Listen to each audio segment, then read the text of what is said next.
illallah wahdahu la syarikalah wa asyhadu anna Muhammadan abduhu wa rasuluh wa habibuhu wa khatamun nabiyyin wal mab'utsu rahmatan lil alamin.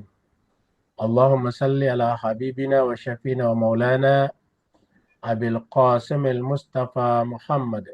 Allahumma salli Allahumma salli ala Muhammad wa ali Muhammad. ala Allahumma salli ala Muhammad wa ali Muhammad. Allahumma salli ala Muhammad wa ali Muhammad wa ala alihi wa sahbihi wa man tabi'ahum bi ihsan ila yaumil amma ba'd.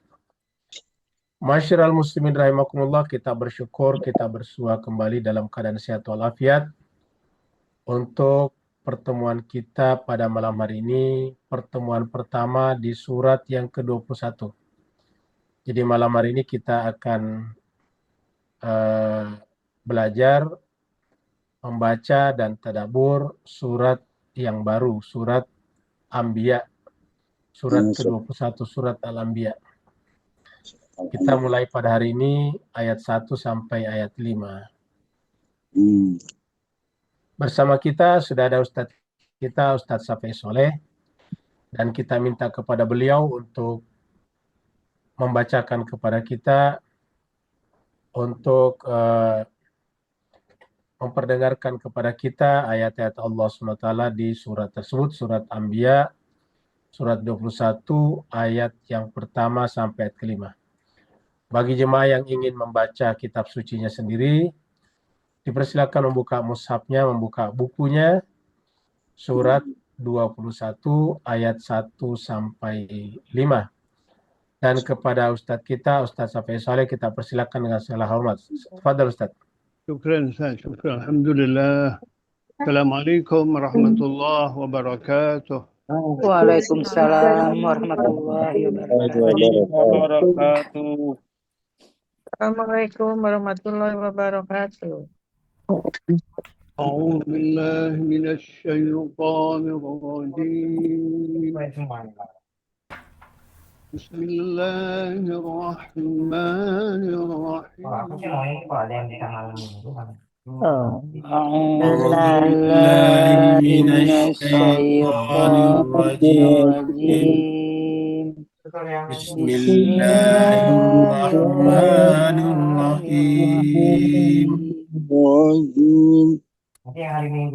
اقترب للناس حسابهم Belum ada screen-nya. في غفلة. اقترب للناس اقترب للناس حسابهم وهم في غفلة معرضون وهم في غفلة معرضون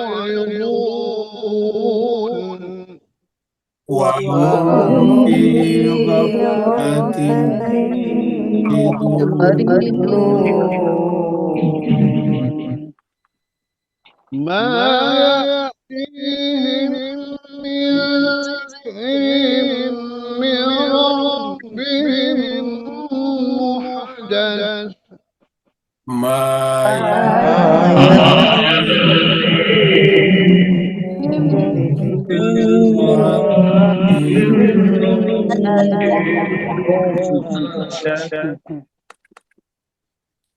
إلا استمعوه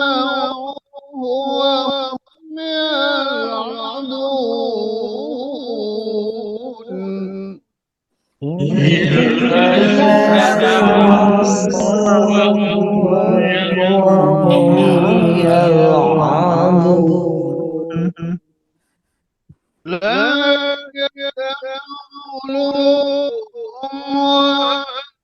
يأكلون أجر الذين ظلموا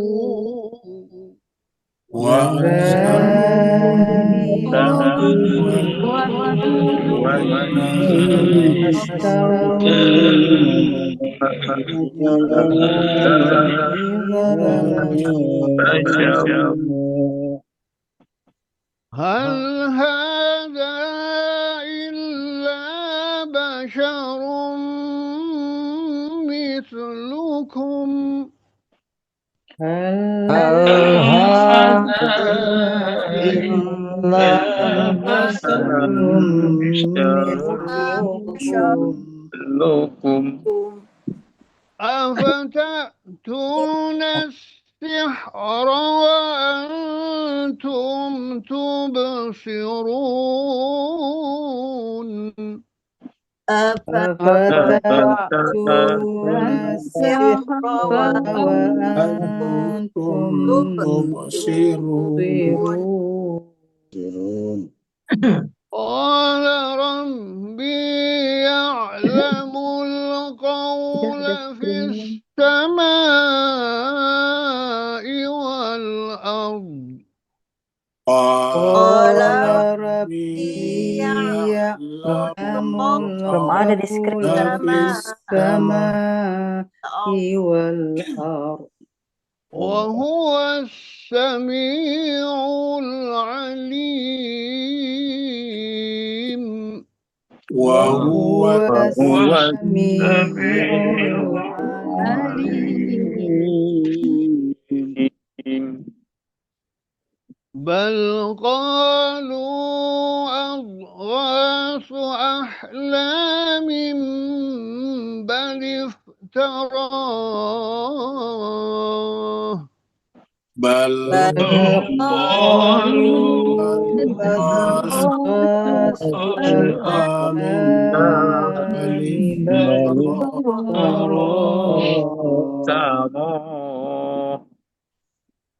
بل هو شاعر فليأتنا بآية كما أرسل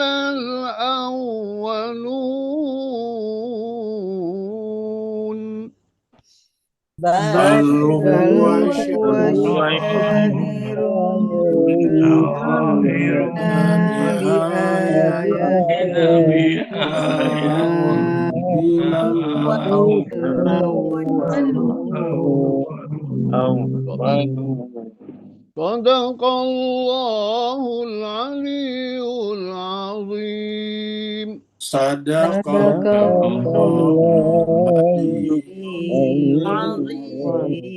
العظيم اللهم صل وسلم وزد وبارك على رسول الله وآله الأطهار على على رسول الله آله الأطهار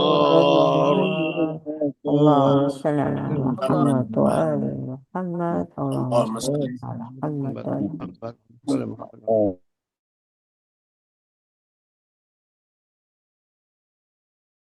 Mewakili jemaah semuanya mengucapkan terima kasih banyak, syukran jazila kepada Ustadz kita, Ustadz Hafiz Saleh dari Singapura.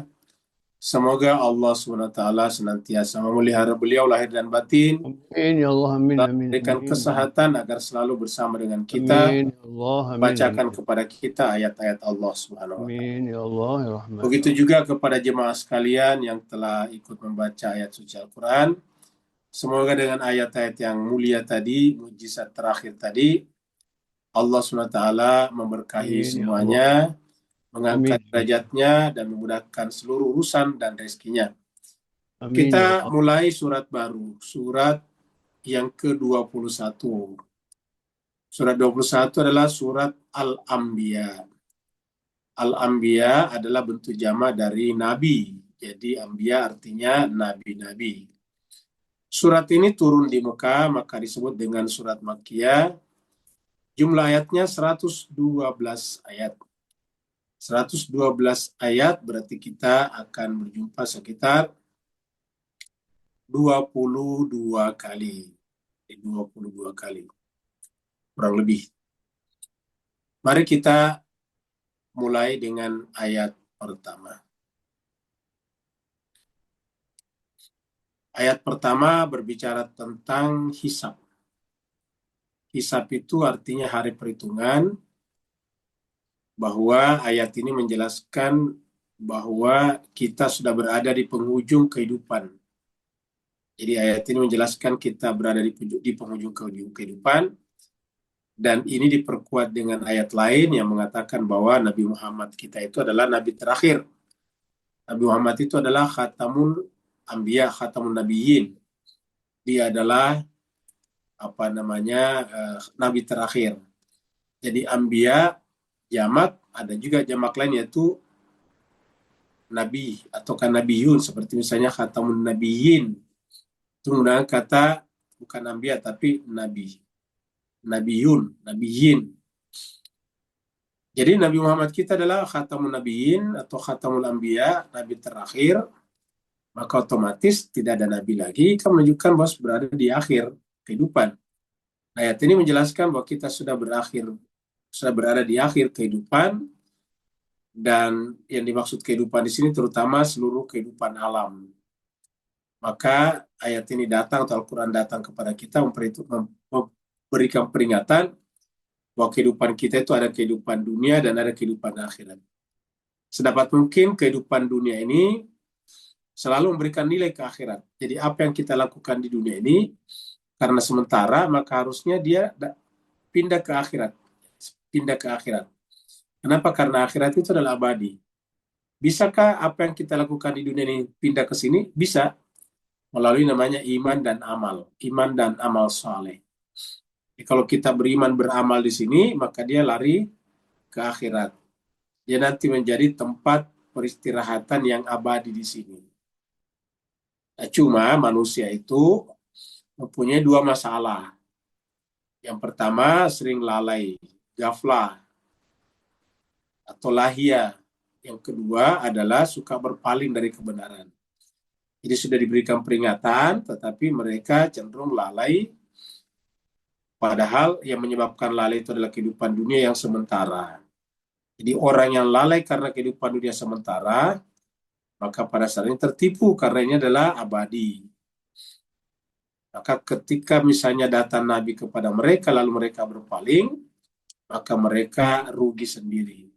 Makanya agama itu tidak perlu dipaksakan, karena setiap orang akan menerima akibat dari perbuatannya masing-masing. Kita lihat ayatnya. Ayatnya berbunyi, Auzubillahi minasyaitonirrajim. Bismillahirrahmanirrahim. Iqtaraba linnasi. Iqtaraba itu telah dekat. Ingat kata qarib. Iqtaraba linnasi, telah dekat bagi manusia. Hisabuhum, hisab mereka. Hisab itu adalah perhitungan, matematika mereka. Dalam bahasa Arab, matematika itu biasanya disebut dengan al-hisab. Ilmu hisab, ilmu matematika. Di Indonesia terutama, atau di fikih puasa, kita mengenal istilah hisab dan ru'ya. Jadi kalau menjelang Ramadan atau menjelang Idul Fitri, biasa terjadi perbedaan antara penganut metodologi hisab dan metodologi ru'ya. Jadi yang namanya hisab itu, yang penting hilal ada, namanya wujudul hilal. Sedangkan kalau ru'ya adalah harus berdasarkan bisa dilihat, atau kan namanya ru'yatul hilal. Nah, hisab itu artinya perhitungan. Makanya matematika disebut dengan hisab. Jadi telah dekat kepada manusia itu perhitungannya. Hari perhitungan itu kan akhirat. Hari akhirat itu disebut juga dengan yaumul hisab. Ya, jadi hari akhirat atau disebut dengan yaumul akhirah, kadang juga disebut dengan yaumul hisab. Kenapa? Karena pada saat itu orang dihisab. Jadi kalau misalnya yaumul qiyamah, hari kiamat, bisa bermakna juga hari ketika orang berdiri. Kiamat itu dari kata qama yakum, berdiri.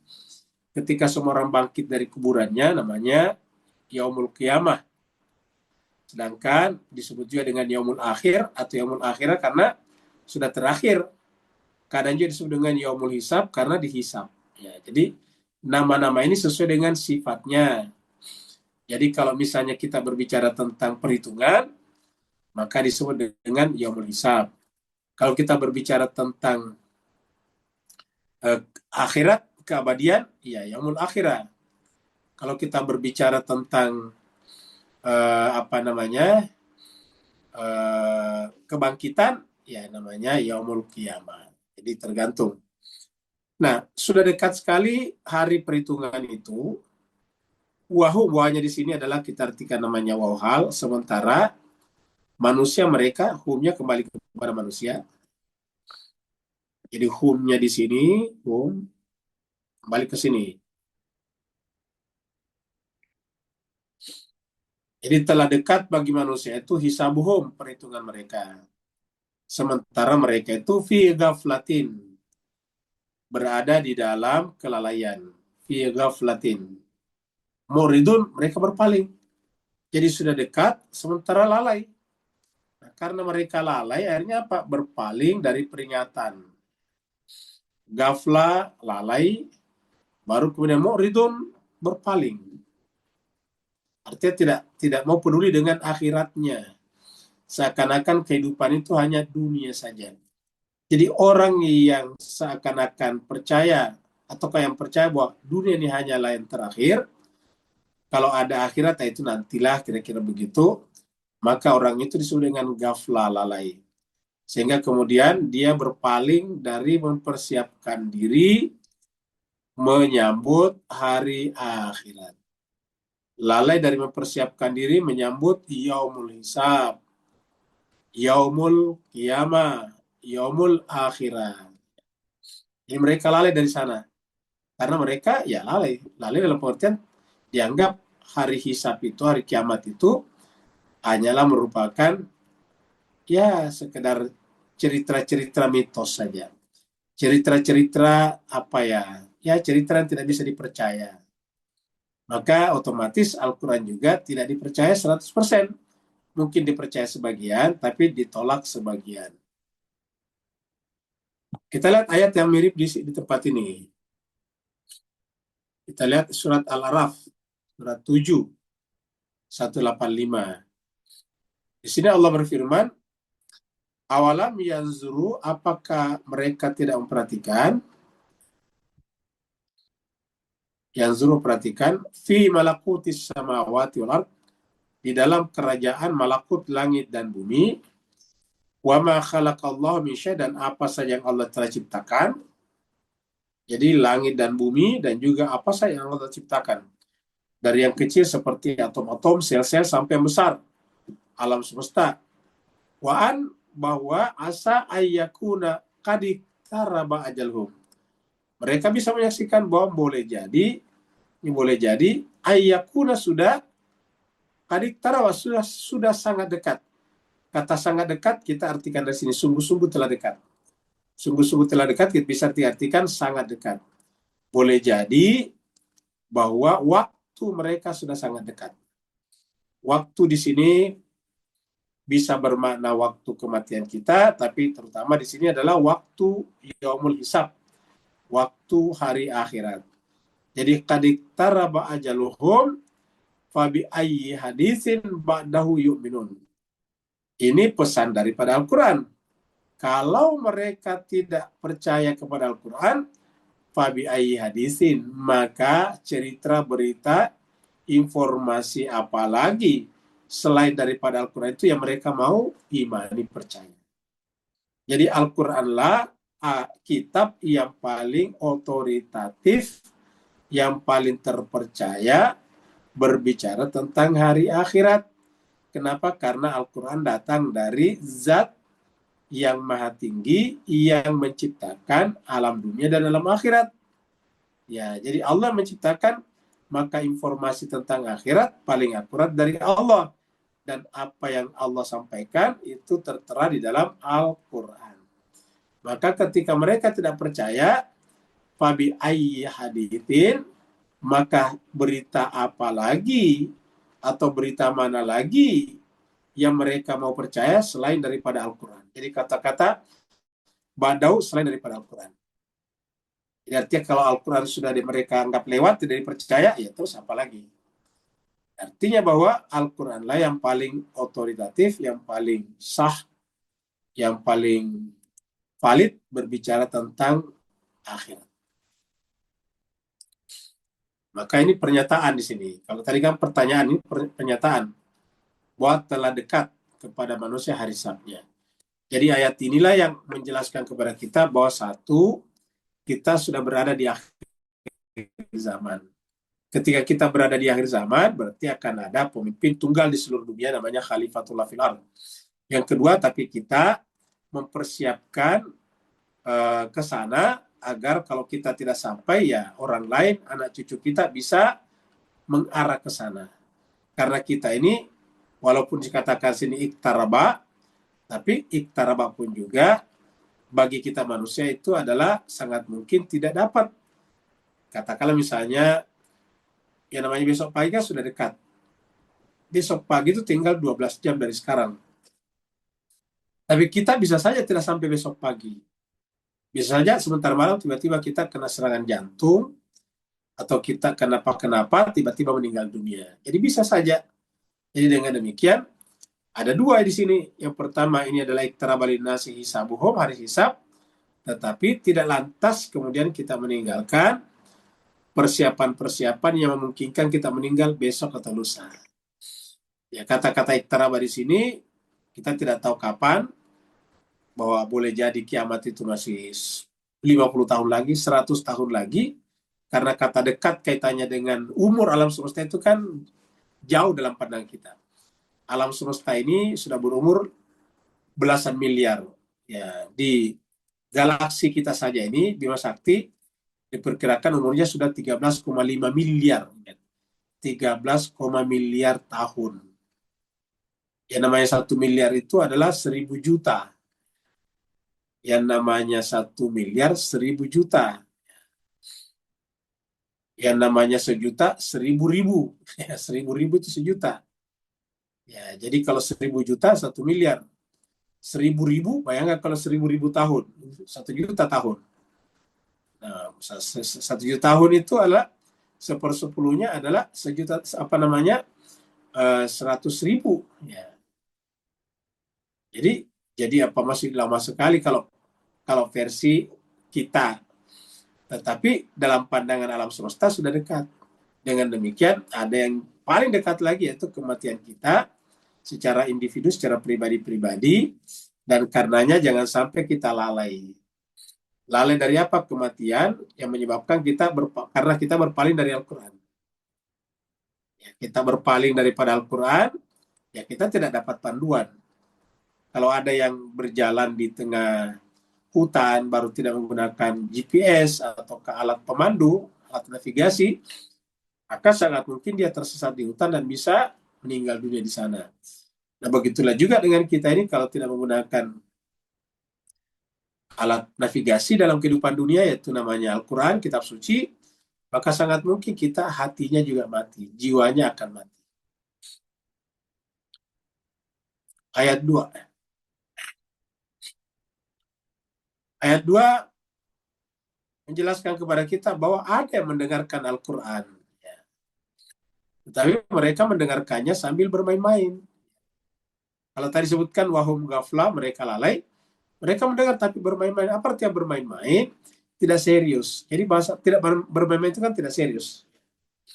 Jadi mungkin dia Islam, mendengarkan Al-Quran, baca Al-Quran juga, tetapi tidak serius. Yang diseriusi tetap hanya ilmu-ilmu lain. Al-Quran yang merupakan ilmu tertinggi tidak diseriusi, namanya bermain-main. Ingat, kata bermain-main di sini maknanya adalah tidak serius, tidak sungguh-sungguh. Nah, bahkan mereka tadi meminta diberikan kitab suci baru misalnya di beberapa ayat lain. Padahal Al-Quran ini sudah merupakan peringatan yang terbaru. Al-Quran ini adalah peringatan terakhir, peringatan terbaru lah kalau versi waktu. Karena Al-Quran datang setelah Injil, Injil datang setelah Zabur, Zabur datang setelah Taurat, Taurat datang setelah Suhufil Ula. Jadi Al-Quran adalah paling baru, paling belakangan. Jadi tidak ada lagi peringatan setelah itu, tetapi sayangnya ada orang yang setiap kali mendengarkan kitab suci, ya mereka tetap sama, tidak serius. Mereka mendengar istama'uhu, tetapi mereka bermain-main. Mendengar tapi bermain-main. Sehingga apa yang terjadi tidak masuk ya penilaian setiap saat, setiap waktu tidak berdasarkan Al-Quran, tetapi berdasarkan angan-angan, opini, dan pendapat pribadinya saja. Ma ya'tihim min zikrin min rabbihim. Tidak datang kepada mereka, atau ma ya'tihim, tidak datang kepada mereka min zikrin, peringatan. Ya, tidaklah datang, ini tidak di sini. Tidak, nanti pasangannya di sini illa. Kalau ada tidak, ada illa. Tidaklah atau tiadalah datang kepada mereka peringatan. Zikr itu peringatan, pelajaran min rabbihim, dari Tuhan mereka yang baru. Maksudnya setiap ada ayat yang turun, ya memang mereka mendengarkan. Ya, ini kata-kata istama'u di sini bukan ditolak, cuma wa-nya di sini sementara. Jadi tiadalah datang kepada mereka satu ayat baru kecuali mereka mendengarnya. Jadi mereka mendengarnya. Cuma wahum yal'abun. Dan mereka juga bermain-main. Yal'abun. Apa namanya yal'abun? Berarti waktunya habis mengurusi dunia. Dari mana kita tahu? Karena di ayat lain dikatakan dunia itu adalah permainan dan senda gurau. Wa mal hayatud dunya illa lahwun wa la'ibun. Ingat. Kata la'ibun satu asal kata ini ya. La'ibun yal'abun ya. Jadi mereka bermain-main, artinya yang mereka urusi 100% adalah dunianya saja. Tidak pernah mau menyiapkan waktu bersungguh-sungguh untuk mempelajari kitab suci Al-Quran. Kalau mereka mau mendengarkannya cuma sekedar sambil lalu saja, mereka tetap dikuasai oleh sifat bermain-main atas kehidupan dunia. Jadi tiadalah setiap kali datang ayat baru. Ingat jemaah sekalian, pada zaman Nabi itu ayat baru ditunggu, apalagi nih nanti Nabi menyampaikan. Kalau sekarang kan kita sudah ada, tinggal membacakan. Jadi boleh kita katakan malam ini kita baca ayat baru. Namanya surat Anbiya, surat 21 ayat 1 sampai 5. Itu ayat baru lagi. Hari Senin yang lalu kita menyelesaikan surat lama. Surat lama sudah surat yang telah kita bahas, yaitu surat Toha, surat 20 ayat terakhir. 131 sampai 135. Sekarang kita mulai surat baru. Ingat, surat baru, ayat baru, yaitu surat Al-Anbiya, surat 21, ayatnya 1 sampai 5. Jadi kita menggunakan kata baru juga, muhdatsin. Nah, pada zaman Nabi, yang baru itu benar-benar baru dari Allah. Karena kan Nabi menyampaikan apa yang sudah ada, membacakan. Seberapa lama Nabi mengajarkan Al-Quran kepada umat? Selama 23 tahun. Selama 23 tahun Nabi mengajarkan Al-Quran, sejak di Mekah 13 tahun, dan pindah ke Madinah 10 tahun, 23 tahun kurang lebih. Nabi mengajarkan Al-Quran.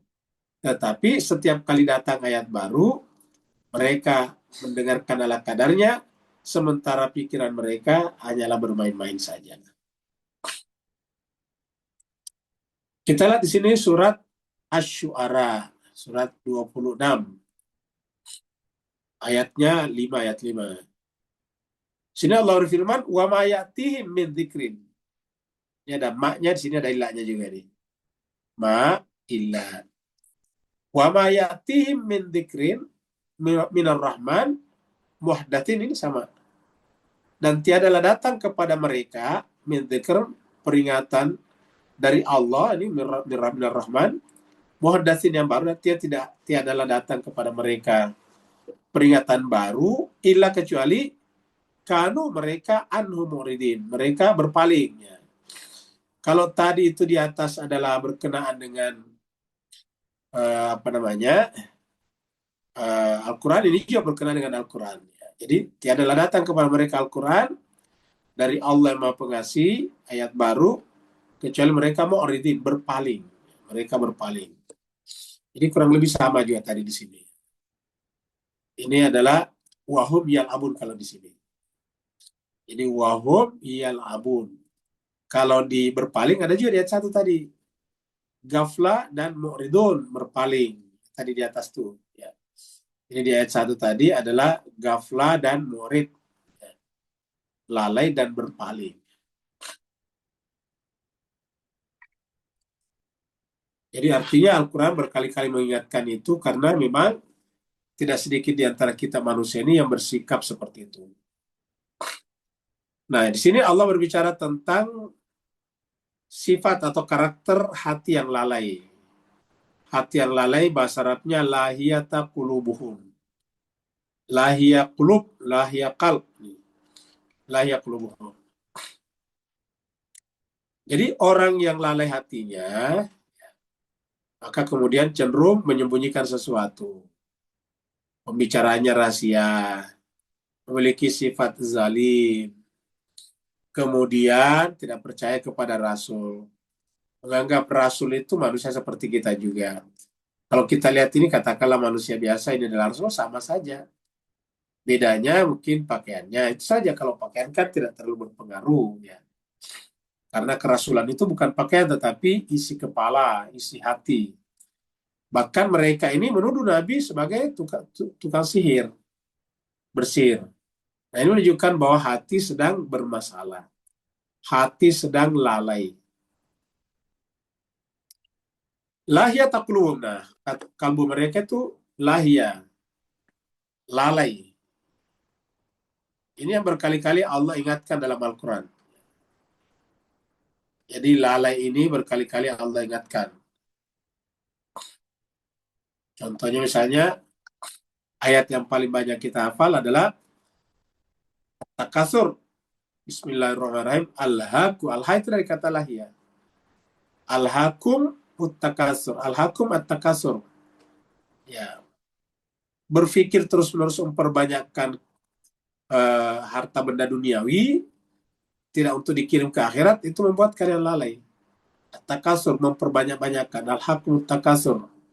Jadi berpikir memperbanyak-banyakkan harta benda duniawi, al-hakum, membuat kalian lalai. Di dalam ayat lain, misalnya surat Al-Munafiqun dikatakan, Ya ayyuhalladzina amanu la tulhikum amwalukum wala auladukum an dzikrillah. Itu menggunakan kata lahia juga di sana. Ya. Jadi anak-anak dan harta benda bisa membuat orang lalai. La tulhikum amwalukum wala auladukum an dzikrillah, dari mengingat Allah. Wa may yaf'al dzalik, siapa yang berbuat demikian, faulaika humul khasirun. Mereka termasuk orang yang merugi. Nah, kenapa mereka dilalaikan oleh harta dan anak-anak? Sebetulnya harta dan anak-anak itu hanya perantara. Penyebabnya karena memang hatinya sudah lalai. Lahiyata qulubuhum. Apa namanya? Kalbu mereka sudah lalai. Lahiyata qulubuhum. Kalbu mereka lalai. Jadi bermula dari hati. Dengan demikian menjaga hati ini penting sekali, jemaah sekalian. Dengan jangan membiarkan hati kita terbawa oleh kondisi dan situasi yang ada di sekitar kita. Tapi selalulah bawa hati kita bersama dengan kitab suci. Wasarrun najwa, lalu kemudian setelah lalai hatinya, mereka menyembunyikan rahasia, merahasiakan pembicaraan rahasia. Najwa itu bisik-bisik. Ya. Mereka merahasiakan sesuatu, di antara mereka berbisik-bisik. Siapakah orang seperti itu? Alladzina zalamu. Mereka orang-orang yang zalim. Jadi mereka saling berbisik-bisik. Apa bisik-bisikannya? Hal hadza illa basyarun mithlukum. Kira-kira begini. Ya, buat apa kita percaya kepada Muhammad? Hal hadza, bahkan tidak sebut namanya, katakan orang ini, tiadalah orang ini maksudnya Muhammad, kecuali basyarun mithlukum, ke manusia seperti kalian juga. Kita ini lihat Muhammad itu waktu kecil, terutama yang kalian berbicara yang lebih senior daripada Nabi Muhammad. Kalau lebih senior dari Muhammad, ya katakanlah. Kita kan melihat dia kecil, seperti misalnya pamannya Abu Lahab. Ya, itu sudah dewasa, sudah menikah pada saat Muhammad lahir. Bahkan pada saat Muhammad lahir, karena ayahnya sudah meninggal, Abu Lahab memerintahkan kepada budak perempuannya untuk menemani dan sekaligus untuk mengasuh ataukah dalam rangka menjaga kelahiran daripada ponakannya ini. Seperti itu. Tapi setelah Nabi Muhammad membesar dan kemudian menyampaikan dakwah, mereka kemudian berbisik-bisik, lah ini kan orang seperti kita juga.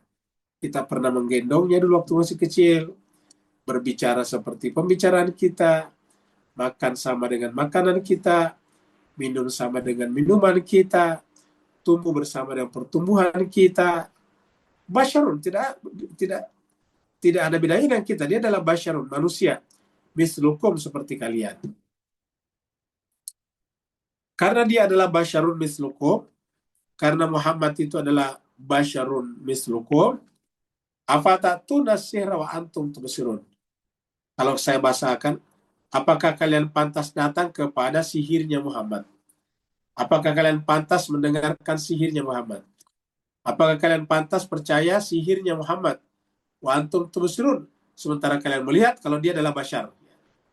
Kata-kata wa antum tubsirun di sini, sementara kalian melihat kalau dia itu adalah basyar. Basyarun mislukum. Dan dalam rangka menjawab ayat inilah turun nanti kemudian ayat lain, ya di tempat lain Al-Kahfi, yang mengatakan bahwa qul innama, Al-Kahfi atau surat Al-Ankabut ya. Qul innama ana basyarun mislukum yuha ilayya annama ilahukum ilahun wahid. Katakanlah Muhammad, innama ana basyarun mislukum yuha ilayya. Jadi saya basyar seperti kalian. Bisa kita lihat di sini nih ya. Kita lihat di sini dulu ya.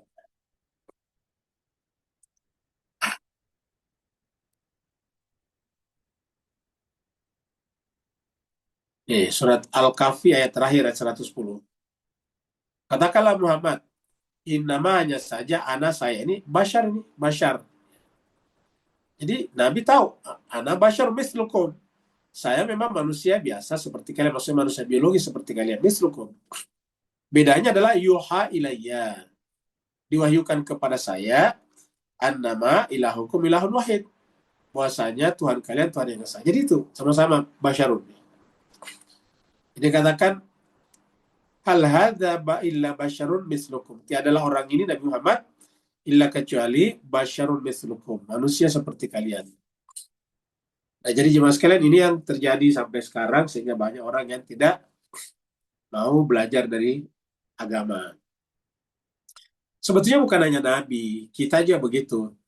Antara kita yang sekolahnya biasa-biasa saja, dan mereka yang sekolahnya sampai S3, bahkan menjadi guru besar di perguruan tinggi, kalau kita berjalan sama saja, kita makan sama saja, kita makan di restoran sama saja, makannya nasi, makannya sayur, makannya ikan, daging, sama, tidak ada bedanya.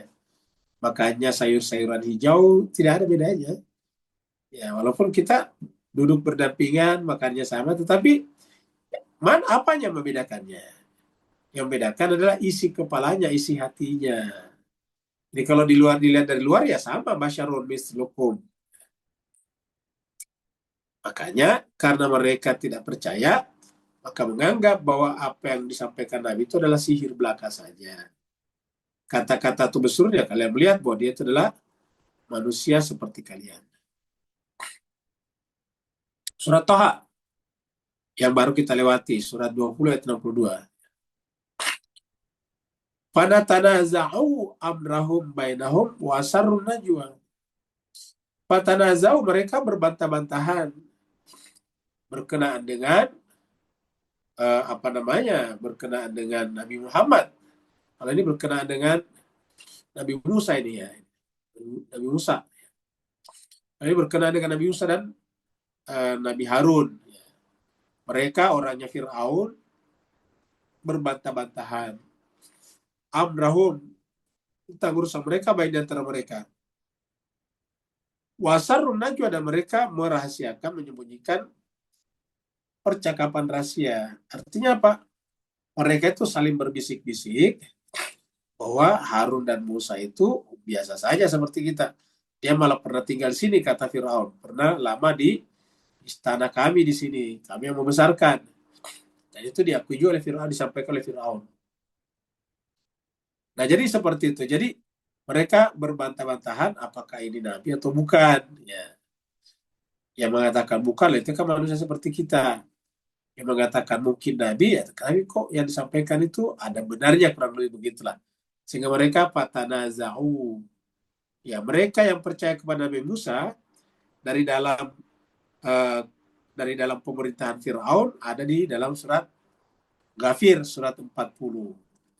Jadi surat 40 itu, surat Al-Mu'min itu ada pembicaraan tentang itu. Ya, jadi makanya kalau kita lihat surat 40 itu bukan mukminun tapi mukmin karena ada satu orang mukmin di sana. Surat Ghafir, nama lainnya surat mukmin. Ya, ingat. Ghafir karena permulaannya nanti di sini adalah Ghafir ini. Tapi ada menyebutnya dengan surat mukmin. Jadi Ghafir ada menyebutnya mukmin. Kenapa? Karena berbicara tentang ayat di 26.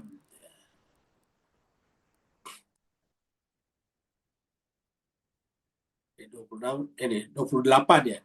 8. Wa qala rajulun mu'minun, ini mukmin bentuk tunggal. Makanya dia jadi nama surat selain daripada Ghafir. Jadi nama lainnya surat mukmin.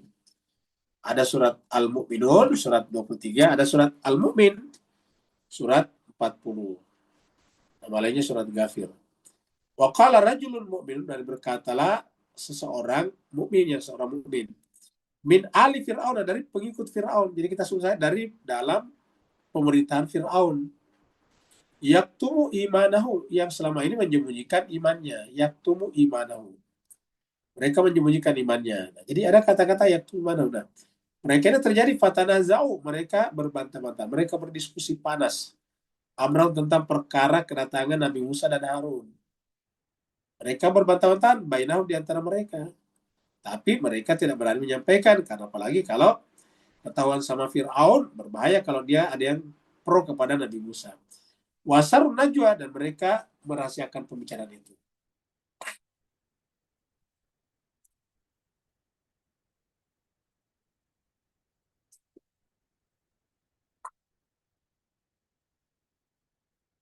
Tapi sayangnya tidak ada gunanya kita berbisik. Kenapa? Karena Allah itu mengetahui.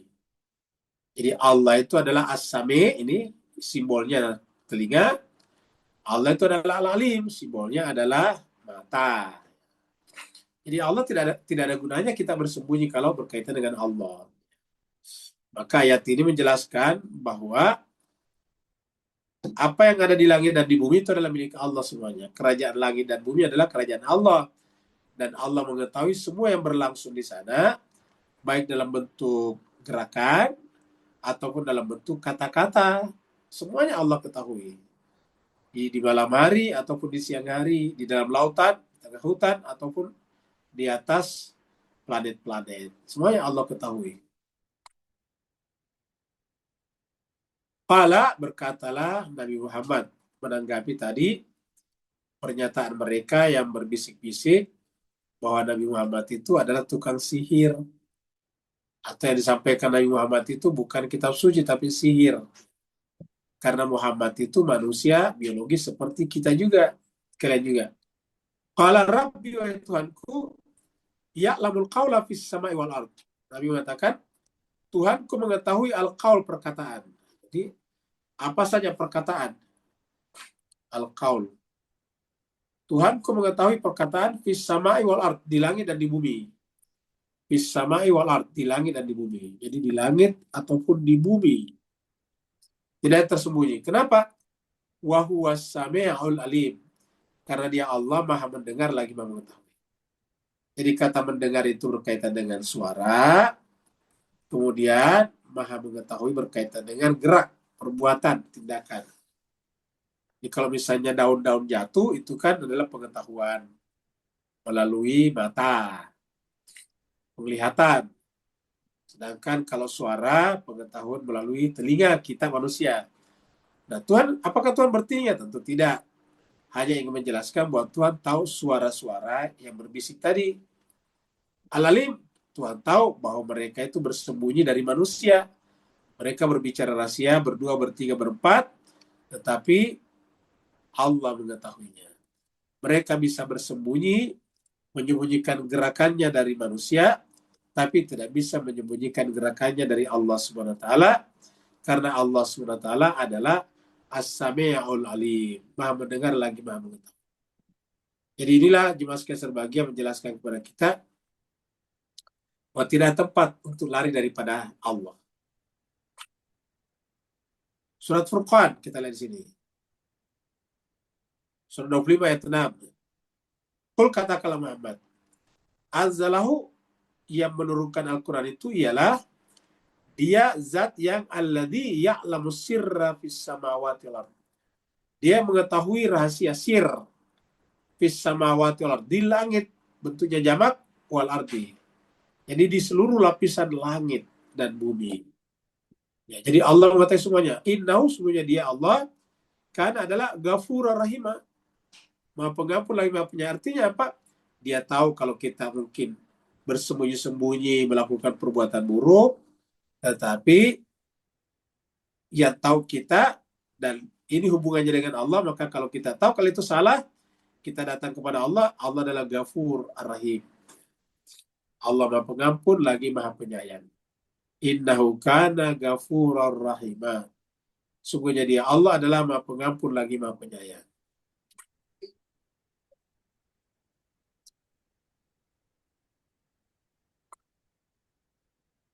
Ini adalah tanggapan orang musyrik terhadap Al-Quran. Jadi ingat, Al-Quran lagi. Jadi selalu Al-Quran dibicarakan.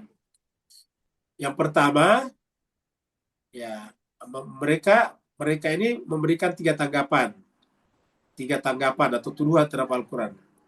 Yang pertama, mereka menganggap bahwa Al-Quran itu hanyalah mimpi-mimpi yang kacau. Al-Quran itu ngapain mendengarkan, itu kan hanya mimpi saja, mimpi Nabi Muhammad. Jadi mereka mengatakan Muhammad itu bermimpi, mimpi itu dia ungkapkan. Nah, seperti itulah.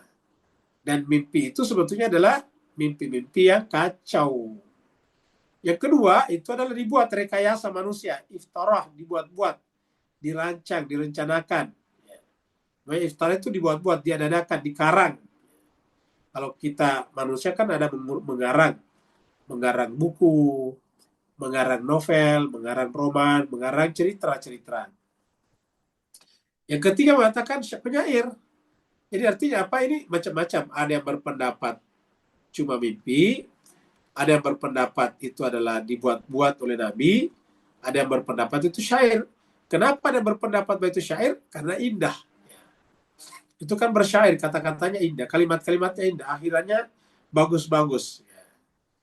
Asalkan kita membaca Al-Quran surat apapun juga pasti bersajak-sajak.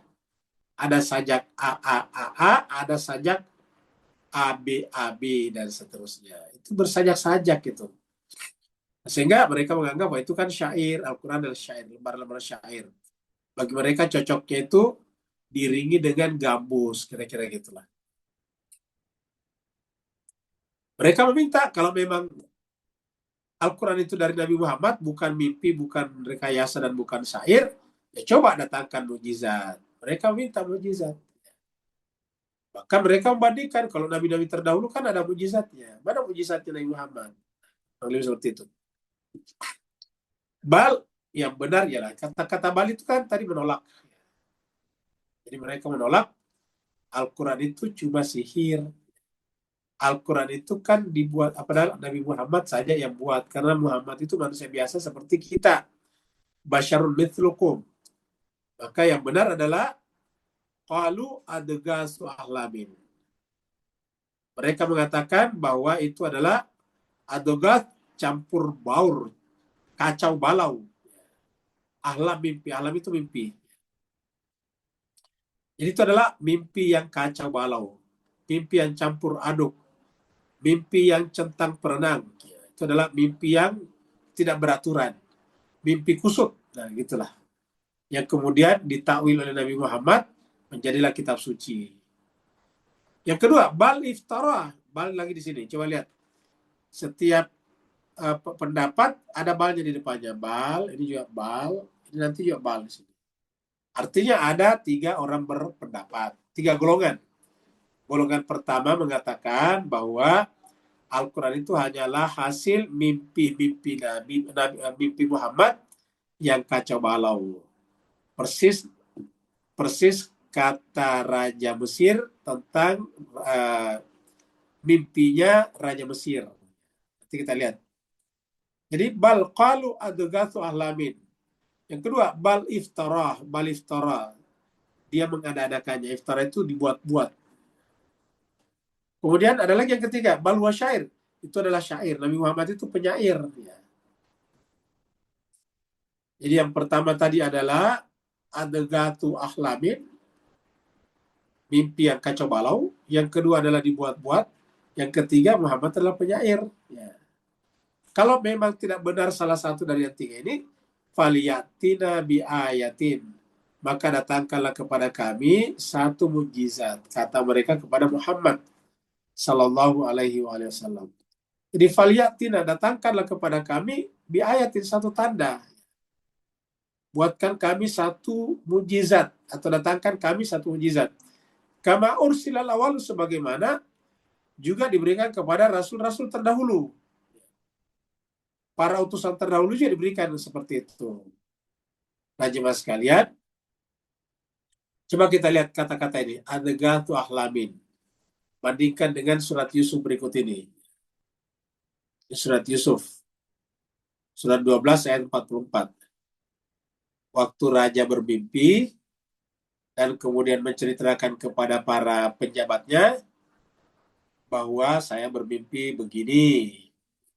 Melihat 7 ekor sapi kurus dan 7 ekor sapi gemuk. Sapi kurus memakan sapi gemuk. Lalu saya juga bermimpi melihat 7 tangkai gandum yang hijau ranum. Dan 7 tangkai lagi gandum juga, tetapi kering dan kosong isinya. Tidak ada isinya. Kurus kering. Bagaimana menjelaskan mimpi ini? Tidak ada yang tahu. Nah, mereka berkata, adghathu ahlamin. Itu hanyalah merupakan mimpi yang kacau balau. Jadi pendapat mereka, mimpi seperti itu hanyalah mimpi yang kusut. Tapi ternyata tidak. Kenapa? Karena Nabi Yusuf bisa memberikan takwil yang tepat. Nabi Yusuf bisa menjelaskan itu mimpi. Nah, jadi jemaah sekalian berbahagia. Jadi artinya apa? Kalau mimpi orang lain saja oleh Nabi bisa ditakwil dengan benar, apalagi kalau mimpinya sendiri. Maka oleh sebab itulah mimpinya para Nabi dan Rasul adalah juga wahyu. Jadi Nabi biasa menerima wahyu melalui mimpinya. Lagi-lagi Nabi biasa menerima wahyu melalui mimpinya. Contohnya siapa? Contohnya Nabi Ibrahim. Nabi Ibrahim mengatakan, saya melihat dalam tidurku. Inni arafil manam anni azbahuka. Saya melihat di dalam tidurku bahwa saya diperintah untuk menyembelih kamu, wahai anakku Ismail. Jadi ternyata apa yang oleh orang awam atau orang yang tidak cukup pengetahuan tentang adghathu ahlamin, ternyata tidak. Karena ternyata mimpinya raja ini oleh Nabi Yusuf bisa ditakwil dengan baik dan presisi. 7 tahun musim panen raya dan 7 tahun musim paceklik, musim gagal panen. Sehingga harus mempersiapkan semuanya sebelum masuk musim gagal panen itu. Wa manahnu bi ta'wilil ahlami bi alimin. Dan mereka mengakui sebagai orang padahal mereka ini adalah pejabat. Dan kami tidak bisa mentakwilkan ahlam mimpi bi alimin. Tidak punya pengetahuan maksudnya. Bi alim itu berpengetahuan. Kami tidak punya pengetahuan untuk mentakwilkan mimpi seperti itu, apalagi mimpinya adghathu ahlam. Nah, ternyata jemaah sekalian berbahagia, apa yang terjadi pada mimpi raja juga terjadi pada Nabi Muhammad kita. Ketika Nabi menyampaikan Al-Quran, mereka menyebutnya sebagai adghathu ahlam, sama. Mereka menyebutnya sebagai mimpi yang kacau balau. Nah, sedangkan surat Yusuf tadi menjelaskan bahwa jangankan mimpinya Nabi, mimpi orang lain saja Nabi bisa jelaskan. Nabi bisa takwilkan. Tadi Nabi Yusuf mentakwilkan mimpinya raja, orang lain. Bagaimana kalau sang Nabi sendiri yang bermimpi? Tentu lebih presisi lagi, lebih lebih tepat lagi. Bahkan sama tepatnya karena sama-sama benar ya. Tapi maksudnya lebih gampang lagi karena tidak pakai perantara.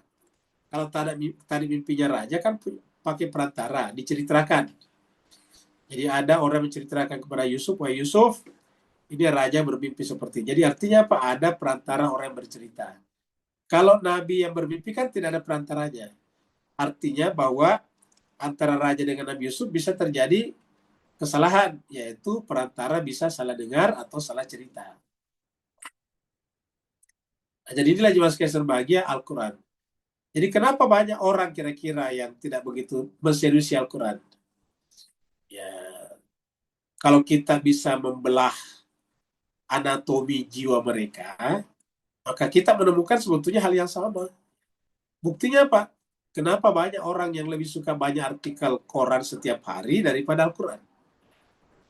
Padahal artikel itu kan yang bikin manusia ilmuwan biasa. Bisa benar, bisa salah. Terkadang bahkan belakangan terbukti salah. Sedangkan Al-Quran ini sudah 1400 tahun terbukti benar. Tapi kenapa manusia tetap lebih banyak waktunya membaca artikel-artikel, tulisan-tulisan orang lain daripada tulisan Allah? Kita harus akui, maksudnya kita harus jujur mengakui, mungkin dalam setiap hari kita lebih banyak membaca tulisan orang lain melalui WhatsApp atau melalui artikel-artikel di koran, mendengarkan di YouTube daripada Al-Quran. Ini harus kita akui. Mungkin kita katakan lah, saya tidak mengatakan adegatu alam, memang iya, tetapi coba kita katakan tadi, saya sampaikan tadi, kita membedah jiwanya, akan kita temukan hal yang sama sebetulnya. Buktinya kenapa tidak bersungguh-sungguh mempelajarinya? Ya tentu penyebabnya karena tersimpan di dalam lipatan jiwa mereka prinsip ini, ya. Itu kan Al-Quran adalah itu juga. Itu kan cuma tidak jauh-jauh dari situ-situ, kira-kira begitulah. Ya. Nah, inilah jemaah sekalian berbahagia masalah kita sekarang. Jadi ada 3 kemungkinannya, menganggap itu adalah adghatu ahlam, atau menganggap itu adalah dibuat-buat saja. Yang ketiga menganggap itu adalah syair saja. Kita sekarang lihat dulu hadis kenal dengan ini.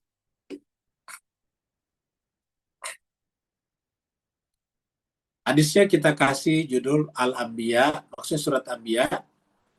Surat Al-Anbiya termasuk surat awal. Jadi ini kita dapat informasi dari Sahih Bukhari nomor 4610 bahwa surat Anbiya bersama dengan beberapa surat lainnya termasuk surat yang turun di awal-awal kenabian.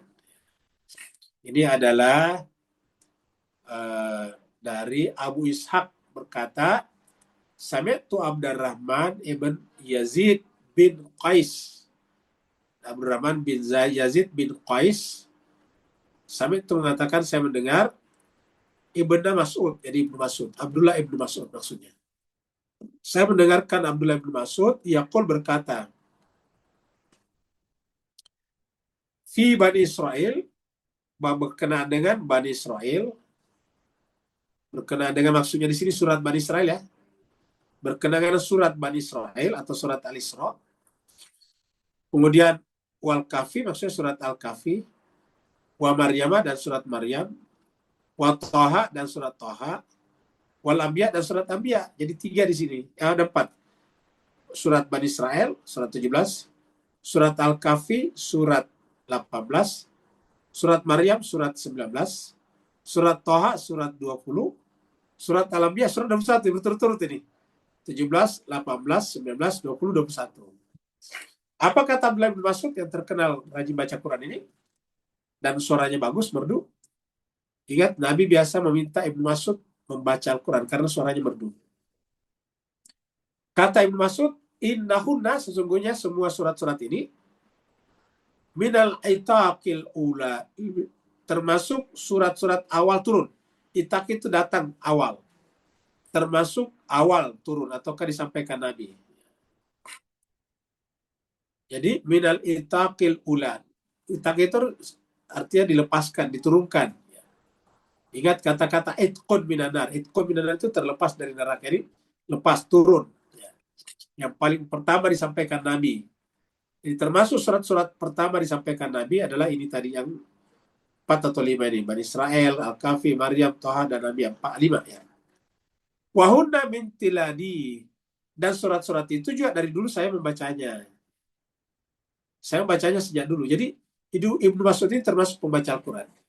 Ibnu Mas'ud itu adalah dari Mekah, masuk Islam di Mekah bersama dengan Nabi di Mekah, lalu kemudian nanti juga berhijrah bersama Nabi ke Madinah. Sejak awal dia masuk Islam, dan kemudian dia menjelaskan bahwa saya membaca surat-surat itu sejak awal. Jadi surat yang kita baca ini bukan hanya surat Makkiyah, tapi surat-surat awal. Dan jemaah sekalian, Bapak, Ibu, Tuan, dan Puan bisa baca bahwa surat-surat awal turun itu banyak berbicara tentang kualitas jiwa, hati, pikiran. Sekarang kita baca hadis berikutnya, yaitu kelalaian hanya ketika terbangun atau tersadar. Kan tadi bicara gafla dan muridun. Disebut dengan lalai atau berpaling itu kalau dalam keadaan terbangun, dalam keadaan waras. Sini ada kata-kata dari Qatadah, dari An Abi Qatadah, qala dzakaru, berkata bahwa mereka menyebutkan atau berbicara tafritahum fid naum, berkenaan dengan kelalaian pada saat tertidur. Kan ada orang yang lupa salat, tidak salat karena tertidur misalnya begitu. Tidak salat karena tertidur, ya. Faqala, lalu kemudian faqala Rasulullah sallallahu alaihi wasallam, maka Nabi pun bersabda mendengarkan informasi ini, laisa fin naumi tafritun, tidak ada kelalaian dalam tidur. Jadi kalau ada tertidur tidak bisa dikatakan lalai. Selama benar-benar tertidur. Ingat, tertidur. Misalnya subuh, kita benar tertidur, ya lupa tidak merasa kalau sudah waktu subuh, bangunnya sudah terbit matahari. Nah, itu namanya lalai karena tertidur. Jangan sudah bangun pada waktu subuh dengan azan tapi tidur lagi. Nah, itu bukan lalai namanya. Itu namanya sengaja tidak mau salat, ya. Jadi katakan di sini, Nabi mengatakan laisa fin naumi tafrid. Tidak ada tafrid, tidak ada kelalaian di dalam tidur.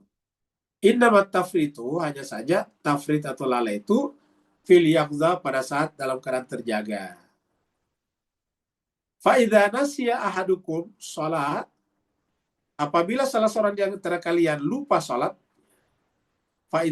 maka apabila nasiya ahadukum shalatan, apabila salah seorang di antara kalian lupa salat, au nama, atau tertidur anak daripadanya, jadi tertidur sehingga tidak salat, fal yusalliha, maka tetap harus salat. Misalnya sudah terbangun, jadi setelah terbangun. Jadi misalnya kita lupa salat, baru ingat, saya tadi belum salat zuhur ternyata. Nah, harus salat zuhur sekarang pada saat ingat ini.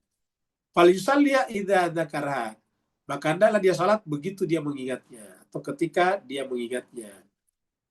Wali waktiha minal ghadat, walaupun meskipun waktunya esok, sudah esok. Maksudnya ingatnya besok.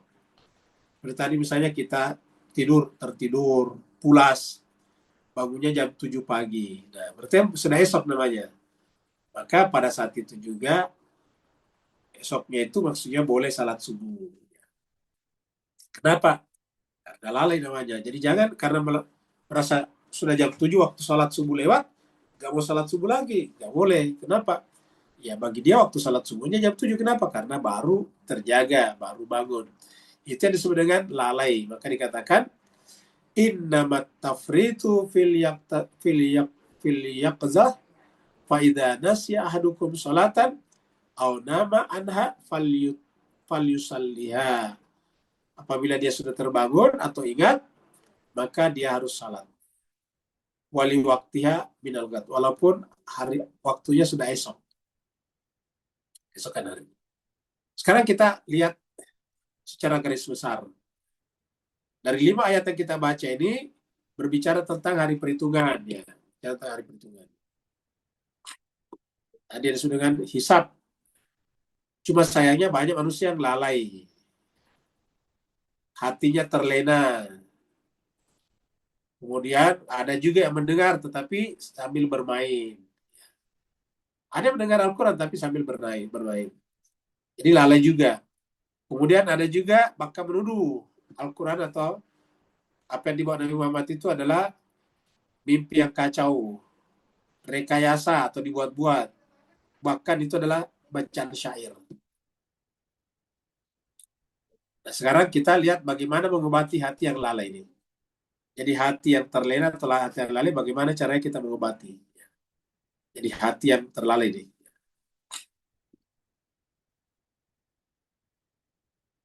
Panduan yang kita bisa dapatkan dari surat Al-Anbiya ayat 1-5. Sekarang setelah kita baca surat ayat ini, waktunya bangun.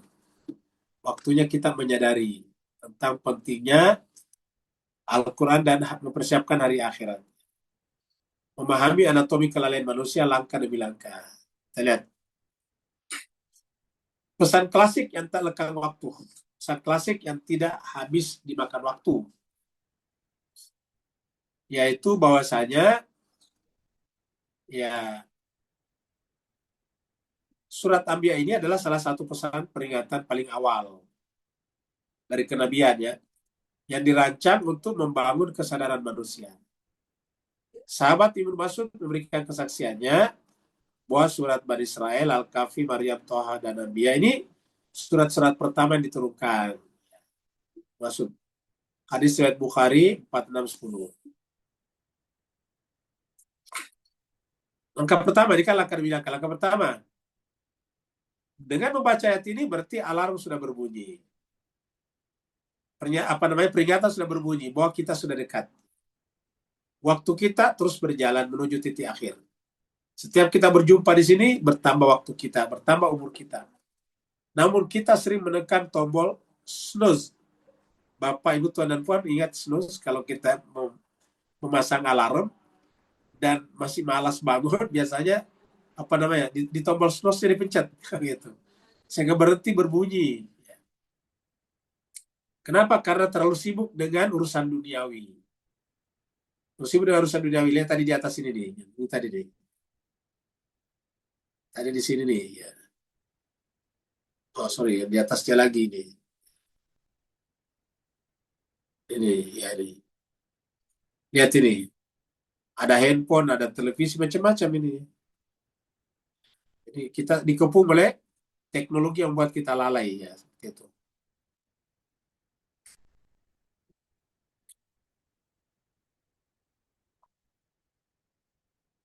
Jadi sekarang langkah pertama harus kita akui alarm sudah berbunyi, kita sudah dekat. Langkah kedua, menganggap pesan sebagai hiburan. Jadi mas sekalian jangan menganggap pesan sebagai hiburan. Jadi ini kan kita menganggap Al-Quran itu sebagai bermain-main saja, lelucon sambil lalu. Nah, jadi tidak boleh seperti ini. Bukannya merenung dan mengambil pelajaran, peringatan yang datang malah dianggap sebagai lelucon sambil lalu. Jadi mereka itu wahum yal'abun. Artinya langkah kedua, jangan menganggap pesan sebagai hiburan. Yang ketiga, hati yang kosong. Ini kelalaian, hati yang kosong dan bisikan rahasia. Maka kita harus melakukan sebaliknya. Jangan kosongkan hati dan jangan menyembunyikan sesuatu berkenaan dengan kebenaran. Ketika hati sudah lalai, manusia mulai berkumpul dan mencari celah logis untuk menolak kebenaran. Ini adalah ayatnya, surat Anbiya ayat 3 ya. Lahya qulubuhum. Hati mereka lalai. Langkah keempat, mencari berbagai alasan absurd. Ini yang lalai, ini kan tadi yang lalai. Ya. Sekarang kita mengambil kebalikannya. Ya. Jangan mencari-cari alasan kalau berkenaan dengan Al-Quran. Jangan mencari berbagai alasan absurd, alasan dibuat-buat. Menganggap Al-Quran itu cuma mimpi kosong. Itu adalah karangan saja. Itu cuma mimpi saja. Ya, harus denial di sini. Harus ditolak. Kita harus tolak. Kita harus menganggap Al-Quran itu adalah mujizat. Al-Quran itu adalah textbook dari langit, dari Allah SWT. Kemudian yang kelima, tidak ada yang terlewatkan. Sebanyak apapun manusia merancang alasan atau berbisik dalam rahasia, ketahuilah tidak ada yang terlewatkan. Sang pencipta selalu memonitor semuanya. Jadi dengan demikian kita harus mengambil kebalikannya. Jangan pernah menyembunyikan sesuatu berkaitan dengan Al-Quran. Kita sembunyikan bisikan-bisikan hati kita. Kenapa? Karena tidak ada yang terlewatkan di sisi Allah SWT. Kenapa? Karena Allah itu adalah As-Sami Al-Alim. Wa huwa As-Sami'ul Alim. Allah itu adalah Maha mendengar lagi Maha mengetahui. Matriks kelalaian. Kapan kita benar-benar tidur? Rasulullah bersabda, tidak ada kelalaian di dalam tidur. Kelalaian itu hanya ada ketika terbangun. Jadi kalau kita tidur, tidak lalai namanya.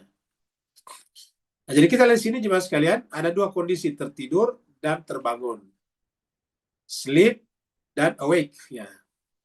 Status, kalau tertidur, tidak sadar secara fisik. Jadi kalau tertidur itu tidak sadar secara fisik. Apa hukumnya? Dimaklumi, tidak dihitung sebagai kelalaian.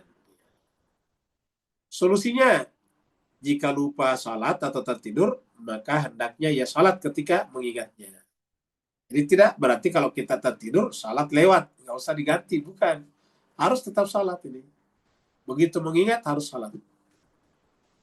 Kondisi kedua, terbangun. Status, sadar secara fisik, tetapi mengabaikan akhirat. Hukum, berbahaya. Inilah esensi ghaflah yang sebenarnya. Atau istilah lainnya, mu'rid, berpaling. Solusinya, berhenti bermain-main dan hadapi realitas. Kembali kepada ayat 1 dan 2. Sekarang ini ada yang terakhir. Waktunya mematikan mode snooze. Waktunya kita sekarang mematikan mode snooze-nya alarm kita. Jadi kalau Bapak Ibu menyalakan alarm, jangan nyalakan mode snooze-nya. 1, sadarlah. Jadi sadar. Alarm sudah berbunyi di ayat 1. Waktu kita tinggal sedikit. Waktu perhitungan hisab semakin dekat setiap detiknya. Yang kedua, dengarkan apa yang dikatakan Al-Quran. Buka hati saat menerima peringatan Al-Quran. Jangan biarkan hati menjadi kosong dan menganggap pesan Allah sebagai hiburan saja. Nomor 3, aksi, tindakan. Kelalaian terbesar bukanlah saat kita beristirahat di kasur, melainkan saat mata kita terbuka, namun kita memilih buta terhadap kebenaran. Itulah yang disebut dengan kelalaian, dan kita harus bertindak untuk melawan itu. Saya kira inilah pembahasan kita dari surat Anbiya ayat 1-5, ditambah dengan 2 hadis sahih yang berbicara tentang kelalaian dan surat-surat yang termasuk awal turun. Terima kasih banyak. Yang mau bertanya, dipersilakan. Assalamualaikum Ustaz. Waalaikumsalam warahmatullahi wabarakatuh. Silakan Pak Nur. Alhamdulillah barakatuh. Assalamualaikum. Ilmu barak. Ustaz, kembali kepada penghujung ayat 5 tadi. Bismillahirrahmanirrahim. Qali'atina ayati kama ursil awwalun. Bahawa apakah ini suatu pembuktian tak sengaja bagi kita yang mendengarkan tafsir hari ini, bahawa sebenarnya kaum kufar ni adalah kaum yang masih ada belen-belen mengingati moyang mereka sebenarnya pernah beragama Hanif Nabi Ibrahim tinggalkan di kota Mekah itu sendiri. Dan ini buat mereka terlupakan atau seperti kata Ustaz, terlalai lalu mereka berpaling. Beri pencerahan teguran tentang apa kita pun terkena penyakit yang sama di Nusantara. Barakallahu. Baik, terima kasih banyak Pak Nur. Pak Nur tadi menggunakan istilah beleng-beleng ya. Nah, jadi jemaah sekalian berbahagia. Nah, jadi inilah beleng-belengnya mereka. Kenapa? Karena ya mereka tahu, walaupun Nabi Muhammad mereka tahu adalah manusia seperti mereka, tapi kan mereka juga tahu bahwa Nabi Muhammad itu sejak kecil tidak pernah berdusta, tidak pernah menipu, tidak pernah menyalahi amanah. Bahkan mereka sendiri yang menyebut Nabi Muhammad itu sebagai Al-Amin. Jadi Al-Amin itu bukan permintaan dari Nabi Muhammad. Al-Amin adalah gelar yang disepakati oleh orang Arab pada saat itu, orang Arab Quraisy yang ada di Mekah. Karena Muhammad itu adalah terpercaya, tidak pernah mengkhianati amanahnya, maka disebut dengan Al-Amin. Al-Amin itu artinya amanah, orang yang terpercaya. Nah, tetapi sayangnya ketika kemudian Nabi Muhammad menyampaikan kitab suci, mengaku bahwa ini adalah dari Allah,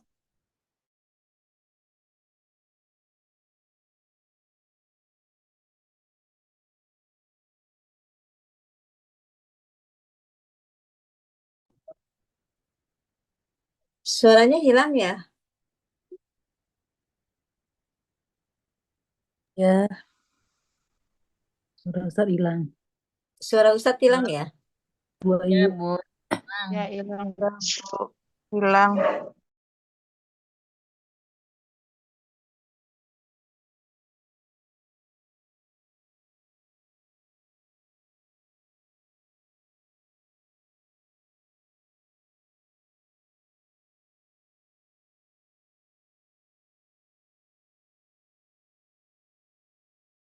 Ya, suara hilang Pak Ustadz.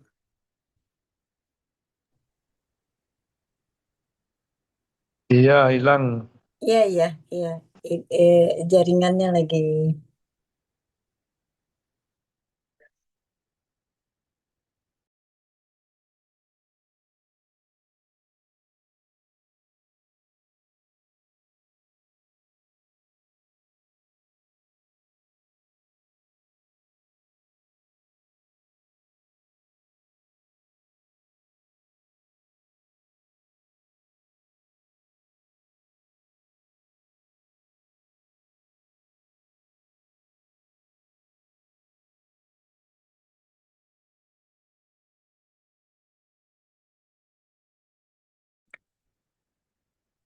kemudian setelah Nabi Muhammad masuk, mereka meminta Nabi untuk menjadi wasit, untuk menengahi perkara mereka.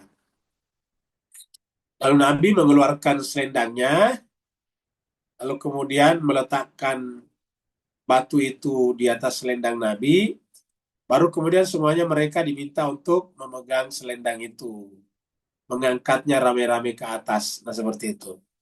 Sehingga semua yang ada dianggap mempunyai kontribusi di dalam mengangkat itu. Nah, artinya ini cerita menunjukkan bahwa mereka sendiri semuanya bersepakat Muhammad itu adalah terpercaya, Al-Amin. Kalau ada masalah, Nabi yang disuruh menyelesaikan, itu mereka percaya, mereka tahu itu. Nah, tetapi ketika Nabi Muhammad menyampaikan kitab suci Al-Quran, kok tiba-tiba berubah menjadi tuduhan. Adegatu ahlam, iftarah, atau kasyair. Ya. Ada yang menyebutnya sebagai mimpi yang kacau, ada yang menyebutnya sebagai karangan Muhammad, ada yang menyebutnya hanya Nabi membaca syair saja. Sambil meminta kepada mereka, yaitu mukjizat. Nah, sebetulnya masalahnya, esensinya bukan di sini, dan bukan di sini. Ya. Esensinya di mana? Pada hati mereka yang tertutup. Hati mereka yang lalai. Hati yang lalai menerima kebenaran akan selalu mencari-cari alasan untuk melakukan penolakan. Hati yang tertutup, begitu diminta untuk melakukan sesuatu, maka dia akan mencari alasan untuk tidak melakukan sesuatu itu. Pasti buat-buat alasan. Katakan misalnya kita ada tugas di kantor, setiap hari Jumat misalnya membersihkan lingkungan kantor, membersihkan pekarangan, membersihkan got, tempat pembuangan air. Nah, biasanya kalau ada yang malas bekerja, tiba-tiba misalnya beralasan dia sakit, kayak begitu, supaya tidak disuruh untuk pergi mengut sampah, menyapu dan sebagainya. Selalu. Jadi dari awal sudah ada penolakan. Ketika ada penolakan, maka muncullah alibi namanya. Nah, alibinya di sini ada 3, 1, 2, dan 3. Jadi makanya kalau begitu apa masalahnya? Masalahnya di hati. Oleh sebab itulah ketika masalahnya di hati, yang bisa mengobatinya adalah diri kita masing-masing, bukan orang lain. Kalau orang lain, maka orang-orang di sekitar Nabi tentu baik. Tapi ada orang di sekitar Nabi yang buruk. Ya. Ada orang dekatnya Nabi yang buruk. Istrinya Nabi Nuh, istrinya Nabi Lut, pamannya Nabi Muhammad kita, Abu Lahab, seperti itu. Jadi ada orang dekat Nabi yang buruk. Ya. Apa sebabnya? Karena tidak ada yang bisa mengobati mereka kecuali diri mereka sendiri, yaitu kesadaran tadi. Mulai dengan membangunkan kesadaran kita untuk melakukan muhasabah. Ingat kata muhasabah tadi? Satu asal kata dengan hisab. Sudah dekat masa hisab. Ya, seperti tadi kita lihat di sini. Iqtaraba linnasi hisabuhum. Karena hisab kita sudah dekat, maka untuk mempersiapkan diri ke sini, kita harus membangunkan kita punya kesadaran jiwa dengan cara melakukan muhasabah. Muhasabah adalah perbuatan evaluasi diri sebelum dihisab beneran. Maka dikatakan, hasibu anfusakum qabla an tuhasabu. Hisablah diri kalian sebelum kalian dihisab. Ada lagi yang lain?